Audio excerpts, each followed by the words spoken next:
안녕하세요. 아프리카보다 더운 데프리카 사는 대표공주입니다. 제가 오랜만에 다시 영상을 찍고 있는데요. 이번 시간에는 2021년 최저시급과 최저임금 월급액에 대해 말씀드리겠습니다.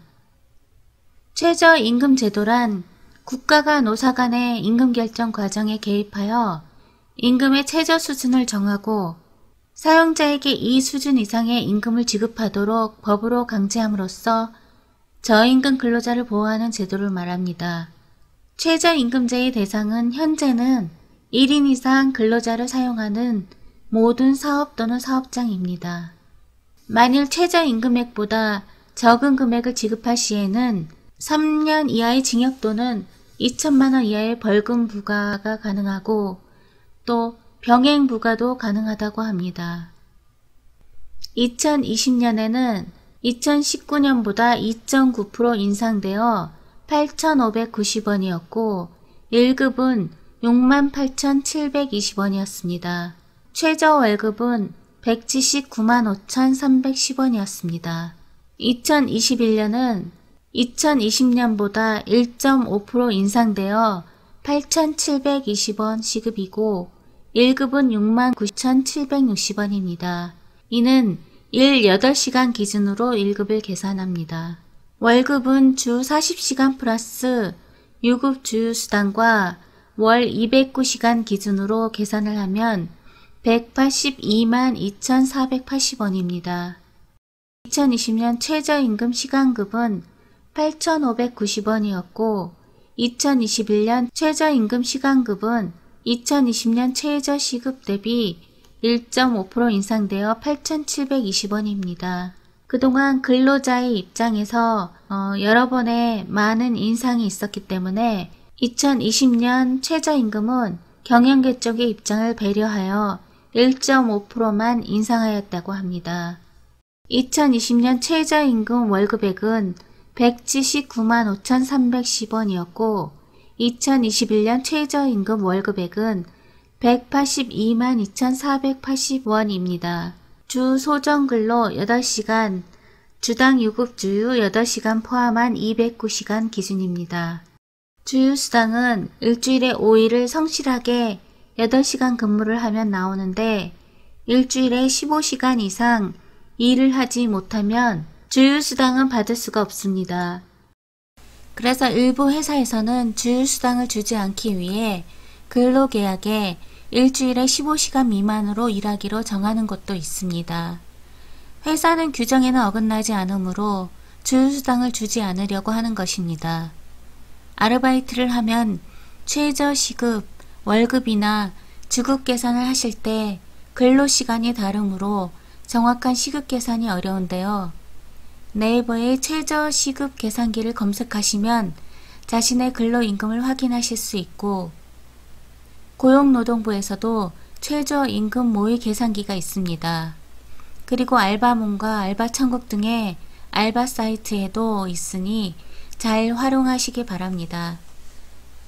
소정 근로시간이란 근로자와 사용자 사이에 정한 근로시간을 말합니다.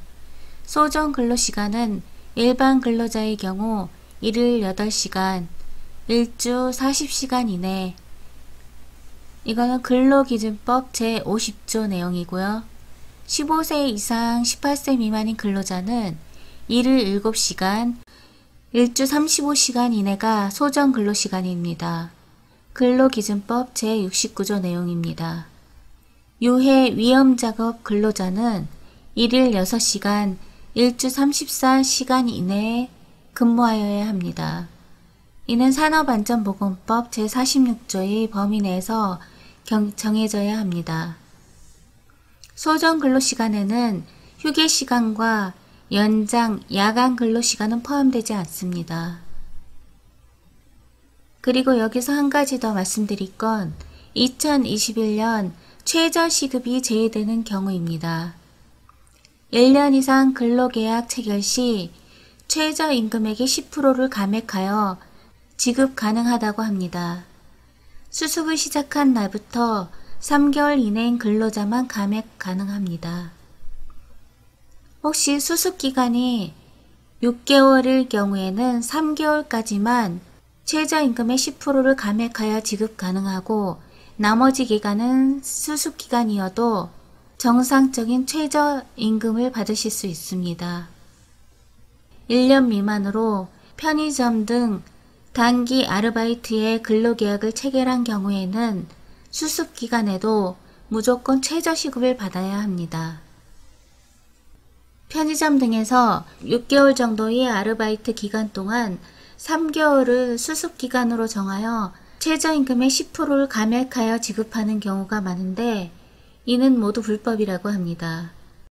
2020년 한 해 동안 예기치 않았던 코로나19의 전 세계적 팬데믹으로 기존의 정책과 제도의 전체를 흔드는 한 해를 보냈습니다. 곧 코로나19 백신이나 치료제가 나올 거라는 얘기들이 있지만 코로나가 있었던 시기 이전으로 완전히 돌아가기에는 너무 먼 길을 왔다는 생각도 듭니다. 앞으로 몇 년의 주기로 또 다른 바이러스의 출현을 예상하는 과학자들도 있으므로 개인적인 생각으로는 산업 전반에서 비대면으로의 전환은 계속되리라 생각이 듭니다. 개개인의 위생과 면역은 계속되어야 합니다.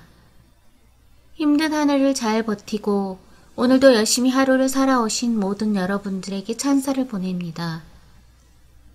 저도 무척 힘든 한 해를 보냈습니다. 대구에서 살면서 대한민국에서 먼저 코로나의 대확산을 보았고 각계 국민들의 따뜻한 희생으로 현재는 대구의 코로나 확산이 급격히 줄어들었지만 근래 전국적으로 재확산되어가는 양상을 보면서 안타까운 마음이 듭니다. 저도 유튜버만으로는 생활에 어려움이 있어 취업을 했다가 일하며 다쳐서 산재를 적용받았고 지금도 재기 중에 있습니다. 그러나 우리나라 국민들은 어려울 때 그 상황을 반전시키는 용기와 힘이 있다고 믿습니다. 머지않아 우리나라에서도 자체 개발한 백신으로 코로나19에 대한 K방역의 완성편을 세상에 내놓으리라 봅니다. 모두 긍정적인 마음으로 화이팅 하시기 바랍니다. 감사합니다.